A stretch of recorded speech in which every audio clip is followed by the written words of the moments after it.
오늘 시간에는 본질은 깊고 영향력은 넓은 교회라는 제목으로 하나님 말씀 증거하도록 하겠습니다. 지금 금요예배 시간을 통해서 우리 교회 창립 40주년을 맞이하면서 우리 교회가 어떻게 하면 하나님의 기뻐하시는 교회가 될 수 있을까, 어떤 교회가 되어야 할까를 묵상하면서 교회에 대한 말씀을 계속 나누고 있습니다. 유명한 기독교 저술가이고 베스트셀러를 많이 쓰셨던 필립 얀시 목사님이 쓰신 책 중에 교회, 나의 고민, 나의 사랑이라는 책이 있습니다. 이 책은 필립 얀시 목사님이 어릴 때부터 교회를 다니셨을 때 그 교회를 통해서 경험하게 되셨던 일들을 자서전적으로 솔직하게 쓰신 책입니다. 필립 얀시가 어렸을 때 다녔던 교회는 아주 엄격하고 질서 있고 규칙이 강한 교회였습니다.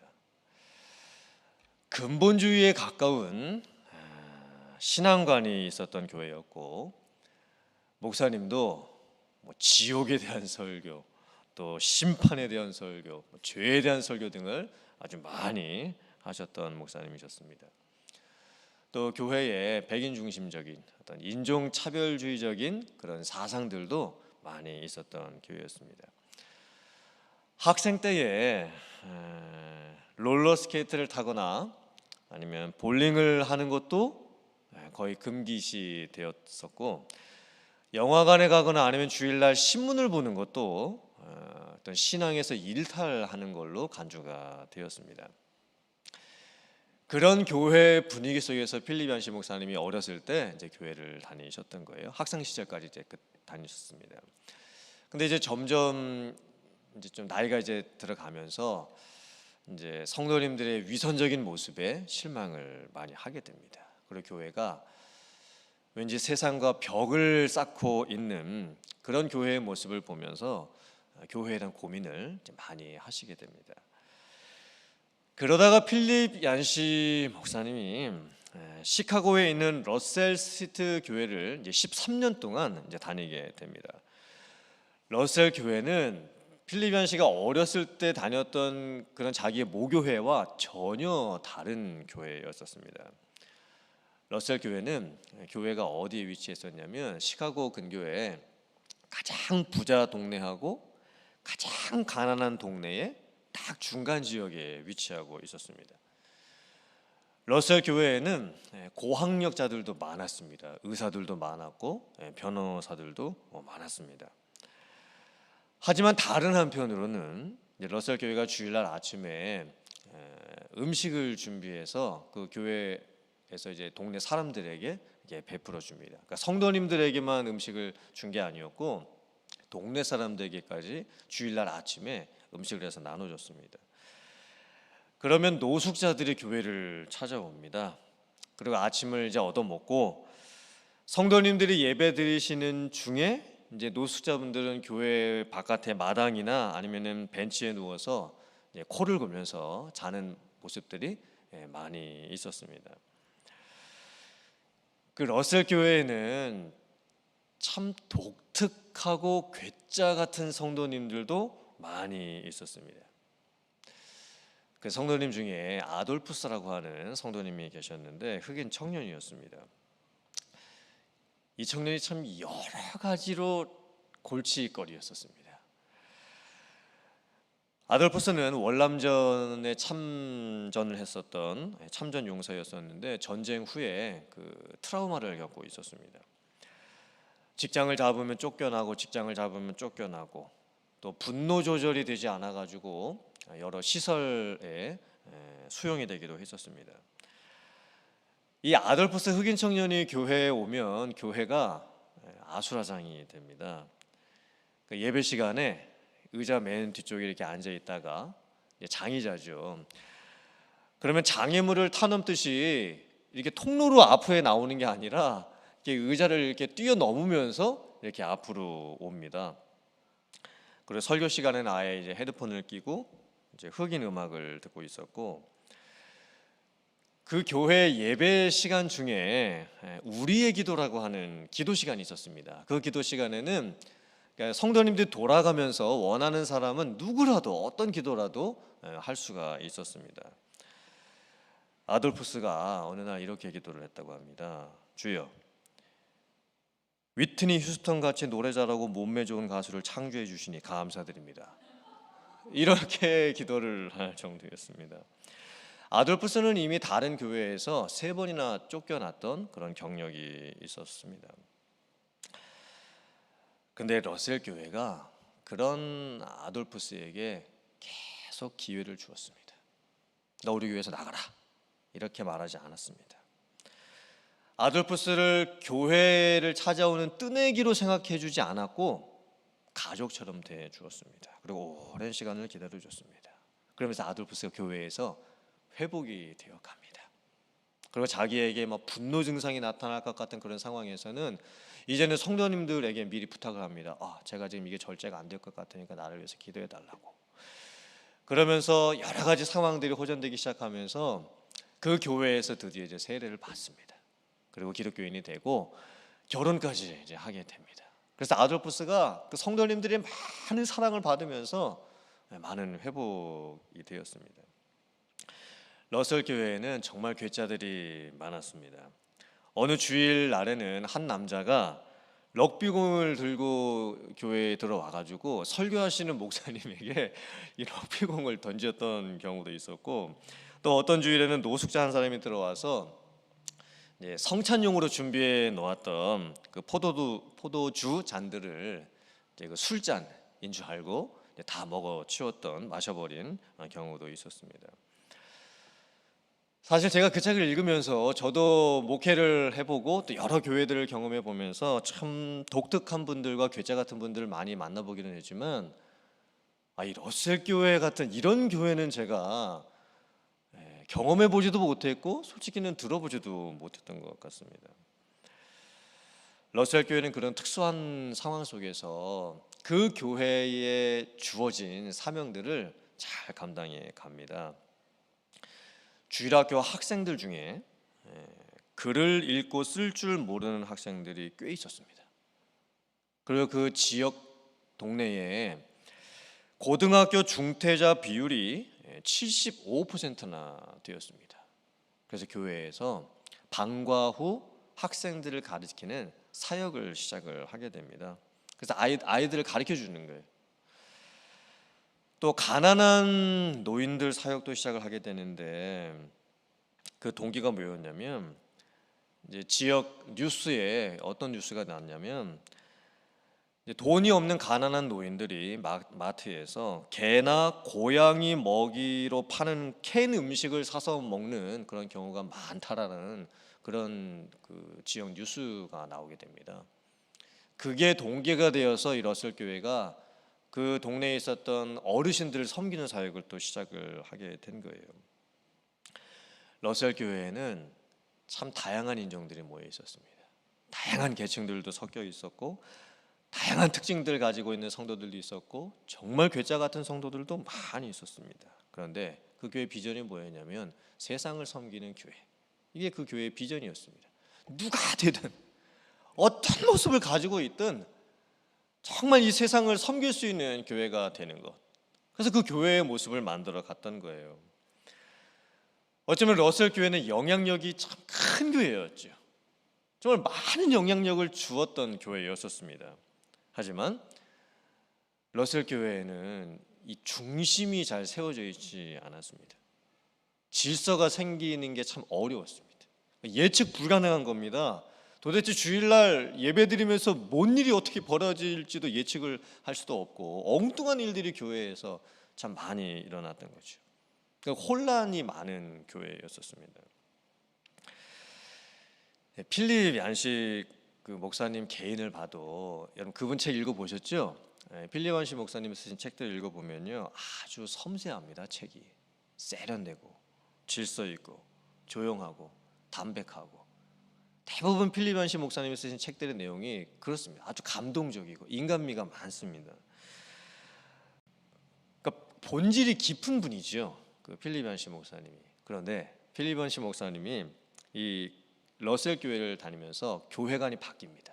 자기의 인생의 어떤 모습도 바뀌기 시작합니다. 거칠고 괴짜 같고 독특하고 이상한 사람들이 많이 모여 있고 자기랑 도무지 맞지 않는 사람들이 많이 있었던 그 러셀 교회에서 13년 동안 신앙생활을 하게 되면서 과연 교회는 뭐고 교회는 어떤 모습을 가져야 되는 것이고 교회는 과연 사람들을 어떻게 변화시켜가고 섬겨야 되는 걸까? 이 고민을 많이 이제 하시게 됐던 거예요. 필립 한시 목사님이 이제 쓰신 책이 원래 영어 제목이 뭐냐면 Church, a Border입니다. 왜 교회를 a border라고 했을까요? 여러분, 보더가 뭐죠? 경계죠, 경계, 국경. 이게 보더입니다. 여러분, 보더가 하는 역할이 뭐지요? 보더는 이쪽 세계하고 이쪽 세계가 전혀 다른 곳 가운데 있습니다. 보더는 무슨 역할을 하는 거냐면 전혀 다른 이쪽 세계에서 전혀 다른 저쪽 세계로 건너갈 수 있게 해주는 어떤 문과 같은 겁니다. 그러니까 전혀 다른 두 세계를 연결해 주는 곳, 정 가운데 이렇게 있는 곳, 그게 바로 보더이죠. 근데 교회가 마치 보더 같다라는 거예요. 하나님 나라하고 이 세상 나라를 연결해 줄 수 있는 보더가 되어야 된다라는 거예요. 교회가 이 세상에 정말 이상하고 독특하고 괴짜 같은 사람들이 아무리 있다 할지라도 그런 사람들이 교회 안으로 들어올 수 있게끔 해주는, 허락해주는, 연결해주는 그런 곳이 될 수 있어야 된다라는 겁니다. 물론 이 보더 지역에는요 참 분쟁이 많죠. 그 국경을 지키는 그 보더 그 지역에 얼마나 많은 그 분쟁 같은 게 많습니까? 갈등도 참 많이 있죠. 근데 교회는 그런 곳이 돼야 된다라는 거예요. 물론 복잡하고 뭐 어수선하고 정리가 안 돼 있고 질서가 안 잡히는 그런 모습도 그 보도 부분에 있을 수 있겠지만 교회는 그런 모습을 통해서 하나님의 나라와 세상 나라를 연결해 줄 수 있어야 된다는 거예요. 그러면서 본질은 깊고 영향력은 넓은 그런 교회가 되어야 한다는 겁니다.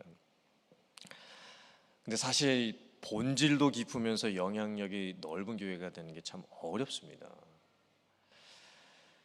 교회가 본질을 강조하면 교회의 모습은 질서가 생기고 규칙이 생기고 체계성은 생깁니다. 그래서 훈련이 잘 돼 있는 성도들, 교회를 오래 다닌 성도님들은 잘 적응할 수 있습니다. 그런데 교회가 너무 본질만 강조하게 되면 이제 불신자분들이 교회에 들어와서 적응하기가 어렵고 또 교회를 다니시는 분들 중에서 믿음이 연약한 분들이 신앙생활을 이렇게 성장시켜 나가기가 참 어렵습니다. 반대로 교회가 영향력만을 너무 강조하다가 보면 다양하고 또 특이하고 독특한 사람들도 다 품어낼 수 있고 누구나 인정받을 수 있고 모든 것을 해도 다 용납이 가능한 그런 교회가 될 수 있습니다. 그런데 이제 본질에서 이탈하게 되는 경우가 많이 생기죠. 교회가 이래도 되나 싶을 정도의 그런 모습으로 바뀌어갈 수 있는 위험성도 있게 되는 겁니다. 요한계시록 2장 2절부터 4절 말씀을 보면 이런 말씀이 있습니다. 같이 한번 봉독해 보겠습니다. 시작. 내가 네 행위와 수고와 네 인내를 알고 또 악한 자들을 용납하지 아니한 것과 자칭 사도라 하되 아닌 자들을 시험하여 그의 거짓된 것을 네가 드러낸 것과 또 네가 참고 내 이름을 위하여 견디고 게으르지 아니한 것을 아노라. 그러나 너를 책망할 것이 있나니 너의 처음 사랑을 버렸느니라. 이 말씀은 에베소 교회에 주셨던 말씀이죠. 에베소 교회는 본질이 강한 교회였습니다. 그래서 에베소 교회의 모습은 말씀이 있고 또 진리가 있고 교리가 있고 가르침이 있고 훈련이 있는 교회였습니다. 그래서 거짓 교사들과 자칭 사도라 하되 아닌 사람들이 교회에 들어와서 이상한 복음을 전했을 때 영적인 분별력을 가지고 그들을 다 분별해냅니다. 무엇이 옳고 무엇이 그른지를 확실하게 분간을 해냅니다. 환난을 당하고 또 핍박을 겪고 고난의 상황 속에서도 오직 말씀 붙들고 또 기도하면서 또 훈련 받으면서 참고 견디고 인내하는 그런 교회의 좋은 모습을 가지고 있었습니다. 교회가 순수성을 지키는 거죠. 세상으로부터 어떤 유혹이 와도 어떤 시험이 와도 교회를 지켜냅니다. 그래서 에베소 교회는 이단들이 감히 넘볼 수가 없는 교회가 되었습니다. 든든한 교회, 절대 흔들리지 않는 교회가 되었습니다. 근데 문제가 생겨버립니다. 주님께서 에베소 교회를 책망하시죠. 뭘 잃어버렸다? 처음 사랑을 잃어버렸다. 이 처음 사랑은 남녀 간의 첫사랑과 같은 그런 감정적인 사랑을 잃어버렸다는 뜻이 아닙니다. 에베소 교회가 너무 엄격하고 너무 규칙이 많고 또 옳으냐 그르냐를 따지다 보니까 본의 아니게 교회 안에서 다른 사람들을 정죄하고 판단을 쉽게 하게 됩니다. 그래서 이제 불신자도 교회에 올 수도 있고 또 믿음이 연약한 성도님들도 교회를 다닐 수도 있는데 그럼 자꾸 교회에서 이제 책망을 받게 되는 거예요. 그렇게 하면서 교회 다니면 안 된다고, 그리고 어디 교회 와가지고 그런 생각하고 말을 하고 행동을 하냐고 이렇게 판단을 많이 받게 되는 거예요. 그래서 교회가 냉랭해져 갑니다. 교회가 기쁨을 잃어버립니다. 교회에 웃음이라는 것이 없습니다. 교회의 벽이 너무 높아서 교회를 세상으로부터 지킬 수는 있었지만 교회의 벽이 너무 높다가 보니까 불신자들도 교회에 들어오지를 못하고 또 교회 안에서 믿음이 연약한 분들이 설 자리를 잃어버리게 되는 거예요. 그러니까 에베소 교회는 본질이 깊은 교회였죠. 근데 영향력이 넓지 않은 교회였습니다. 또 이와 반대의 경우도 있습니다. 기독교가 300년 동안 핍박을 받다가 놀랍게도 AD 313년에 콘스탄틴 대제가 밀라노 칙령을 발표하게 됩니다. 기독교를 로마의 국교로 공인을 하게 됐습니다. 그리고 콘스탄틴 황제가 예수님을 믿는 역사가 일어났습니다. 이제 콘스탄틴 황제가 예수님을 믿고 이제 교회를 다니기 시작을 하게 됐을 때 황제가 교회를 가게 되니까 그 밑에 있었던 많은 신하들도 다 황제를 따라서 이제 교회를 가게 됩니다. 원래 AD 300년까지도 교회는 예배의 격식이라는 것이 별로 없었습니다. 성도님들이 가정 같은 곳에 모이면 아니면 조금 더 넓은 어떤 건물 같은 곳에 모이면 시편 찬송을 부르고 또 시편으로 된 노래를 부르고 또 성경을 또 읽고 성찬식을 하고 또 음식을 나누어 먹습니다. 그게 답니다. 그런데 황제가 교회를 다녀야 되기 때문에 이제 큰 건물이 필요하게 되죠. 그리고 당시 이방 로마 종교 안에는 여러 가지 그 종교의 예배 형식들이 존재를 하고 있었습니다. 근데 그 모습들이 기독교 예배 안으로까지 이제 들어오게 됐던 거예요. 이제 향불을 이제 피우게 되고 화려한 복장을 입고 행렬을 길게 늘어서고 거창한 장식들로 꾸미게 되고 웅장한 성가대 등이 동원되기 시작을 합니다. 그때 교회의 모습을 가장 정확하게 표현한 말이 이 말입니다. 그리스도인이 되는 일이 갑자기 유행으로 변했다. 여러분 이게 이해되세요? 그리스도인이 되는 일이 갑자기 유행으로 변했다. 그러니까 예수님을 믿고 교회를 다니는 게 유행처럼 되어버렸습니다. 남이 믿으니 나도 믿고 남이 교회 가니 나도 교회 가고 남이 하니 나도 따라하는 그게 이제 교회 다니는 것처럼 되어 버렸다는 거예요. 어쩌면 영향력은 넓어졌다고 할 수 있겠죠. 그런데 본질이 다 사라져 버렸습니다. 300년 동안 교회가 핍박 가운데서 지켜왔던 그 복음의 본질은 온데간데 없이 다 사라져 버리고 그냥 다 사람들이 좋은, 남이 하면 나도 따라하고 이런 모습으로 교회가 바뀌어 갔다는 거예요. 오늘 성경 말씀을 보면 이 초대교회에 있었던 본질과 이 영향력의 이 균형을 잡는 게 얼마나 중요한지에 대해서 말씀을 하고 있습니다. 오늘 말씀을 보면 드다라는 사람이 있었다라고 하죠. 드다는 초대교회 시대에 혼란한 영적인, 정치적인, 사회적인 상황 속에서 자기를 선전하면서 자기를 따르라고 선동을 했던 사람입니다. 그래서 무려 400명이 되는 사람이 드다를 따라다녔습니다. 하지만 드다가 죽어버리자 드다를 따라다녔던 모든 사람들도 다 흩어져 버립니다. 드다에게는 어느 정도 영향력이 있었죠. 하지만 본질이 없었습니다. 본질이 없으면 결국에는 다 사라져 버립니다. 드다는 자기 자신을 선전했습니다. 자기 자신을 나타냈습니다. 자기가 가지고 있는 인간적인 것들을 사람들에게 보여주고 자랑하고 나를 따라와라, 이렇게 선전을 했던 거예요. 그랬을 때 400명이나 되는 사람들에게서 잠깐의 호응은 받을 수 있었죠. 하지만 드다가 죽었을 때 모든 것은 다 사라져 버렸습니다. 갈릴리의 유다라는 사람도 똑같았습니다. 백성을 꾀어 자기를 따르게 했습니다. 하지만 그 사람도 망하고 말았습니다. 따르던 모든 사람들이 다 흩어지고 말았습니다. 다른 사람을 어느 정도 꾀어서 따르게 할 수는 있겠죠. 사람들이 좋아하는 것을 주고 사람들이 좋아하는 것을 갖게 해주고 사람들이 원하는 것을 채워주면 사람들을 어느 정도 자기 편으로 만들 수 있을 겁니다. 하지만 본질이 없는 영향력은 다 없어지게 되어버립니다. 영향력 없는 본질 또한 죽은 것과 마찬가지입니다. 요한복음 1장 17절 말씀 같이 봉독해 보겠습니다. 시작. 율법은 모세로 말미암아 주어진 것이요 은혜와 진리는 예수 그리스도로 말미암아 온 것이라. 아멘. 베드로와 사도들에게는 본질이 있었습니다. 그 본질은 사람으로부터 난 율법이 아니었습니다.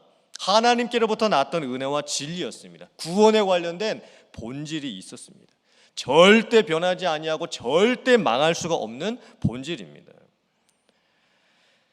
베드로와 사도들이 핍박받고 감옥 가고 심지어 순교하고 죽는다고 해도 절대 없어지지 않는 본질입니다. 또한 베드로와 사도들에게는 영향력도 있었습니다. 십자가와 부활을 경험했던 이 제자들, 또 오순절 성령의 충만함을 체험했던 이 제자들에게는 영향력이 있었습니다. 그것은 사람이 만들어내는 영향력이 아니었습니다. 복음이라고 하는 이 본질이 이 안에 있고, 그리고 부활을 경험하고 성령의 충만함을 경험했던 그 제자들에게서 뿜어져 나왔던 영향력이었습니다. 그래서 오늘 이 말씀을 보면 제자들이 채찍질을 받죠. 능욕을 받습니다. 그리고 더 이상 예수의 이름으로 아무것도 하지 말아라, 그렇게 하다가 또 이제 풀려나게 됩니다. 하지만 제자들의 모습을 보면 기뻐합니다. 그리고 예수님의 이름을 위해서 능력받는 것을 당연하다고 여깁니다. 집에 있든지 성전에 있든지 가르치기와 전도하는 것을 쉬지 않습니다. 어떻게 제자들이 그런 삶을 살 수가 있었을까요? 제자들이 가지고 있었던 그 본질, 그 영향력은요 2000년 동안 없어지지 않았습니다. 2000년이라고 하는 그 긴 기독교의 역사 가운데 사라지지 않습니다. 그리고 그 본질과 영향력이 저와 여러분들에게까지 임하게 됐던 거예요.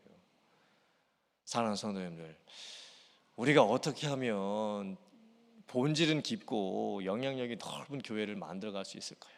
우리가 어떻게 하면 내가 본질이 깊은 성도가 되고 영향력이 넓은 성도가 될 수가 있을까요?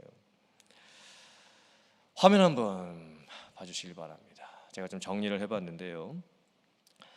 자, 본질이 있으려면 어떻게 해야 되냐면 믿음의 내용이 있어야 됩니다.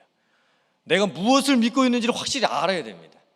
그러려면 예수님의 가르침을 들을 수 있어야 되죠. 그래서 예배를 드리고 훈련을 받아야 본질을 만들 수가 있습니다. 이 본질이 만들어지면요, 인사이드로 향하는 이 구심력이 향해집니다. 그래서 모임이 가능해지는 거예요. 성도님들끼리 어떻게든 모이게 되어 있습니다.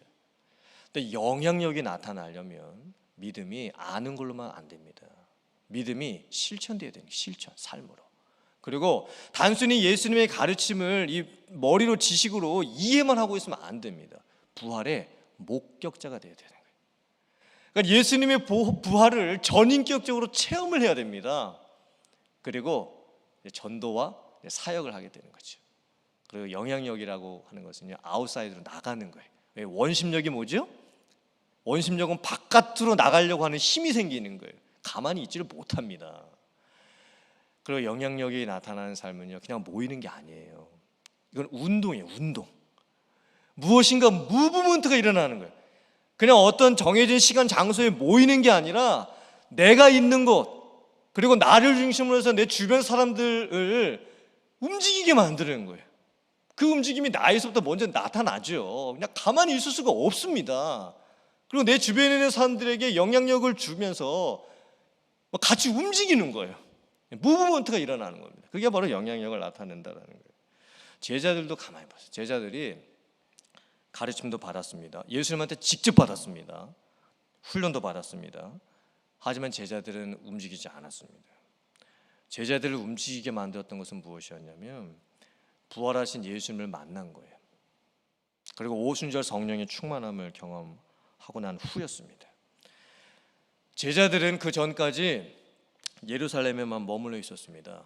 구심력은 있었지요. 모이는 게 됐습니다. 그런데 바깥으로 뻗어나가는 것을 하지 못했어요. 그런데 예루살렘에 핍박이 일어나고 스데반 집사님이 순교를 당하시게 되자 이제 성령께서 강제로 이제 뻗어나가게 하시죠. 그래서 유대를 떠나서 사마리아를 넘어서 결국에는 땅끝까지 나아가게 되는 거예요. 이 제자들에게 나타났던 것은요, 그냥 모임이 아닙니다. 제자들끼리 그냥 모이고 자기들끼리 모여서 예배드리고 여기에만 국한되어 있지 않았습니다. 제자들 주변에 제자들이 가는 곳마다 무브먼트가 일어납니다. 사람들이 막 움직이기 시작을 합니다. 변화되는 역사가 일어났다는 거예요. 제가 오늘 금예배 오늘 나오신 성도님들께 여러분들께 좀 도전을 드리고 싶습니다. 우리 교회가 본질이 깊고 영향력이 넓은 교회가 될 수 있으면 얼마나 좋겠습니까? 그렇게 되기 위해서는 먼저 내 자신 스스로가 무엇을 믿고 있는지, 정말 내가 제대로 믿고 있는지, 예수님께서 나에게 무슨 말씀을 하셨는지 예배 본질을 회복하고 훈련받으면서 열심을 내고 모이실 수 있어야 됩니다. 그리고 나서 이제 금요예배에 나오시는 분들이 더 하셔야 될 게 뭐냐면, 그래도 금요예배 나오시는 분들은 우리 교회 리더분들도 많으시고 또 직분을 갖고 계신 분들도 많으시고 신앙이 열심히 있는 분들이 그래도 지금 이 자리에 나와 계시죠. 이제 여러분들에게서 영향력이 나타나셔야 돼요. 영향력을 만들어 가실 수 있어야 됩니다. 내가 가는 모임마다 무브먼트가 나타나게 하고 움직임이 나타나게 하고 내가 가는 곳마다 원심력이 막 나타나게 되면서 뻗어나갈 수 있는 그런 여러분들이 되셔야 합니다. 우리는 품어야 돼요.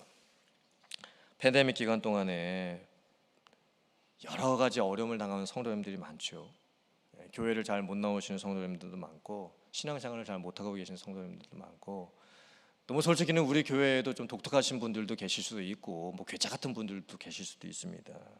그런데 그분들까지도 우리가 다 품고 그분들에게까지도 우리가 영향력을 줄 수 있어야 됩니다.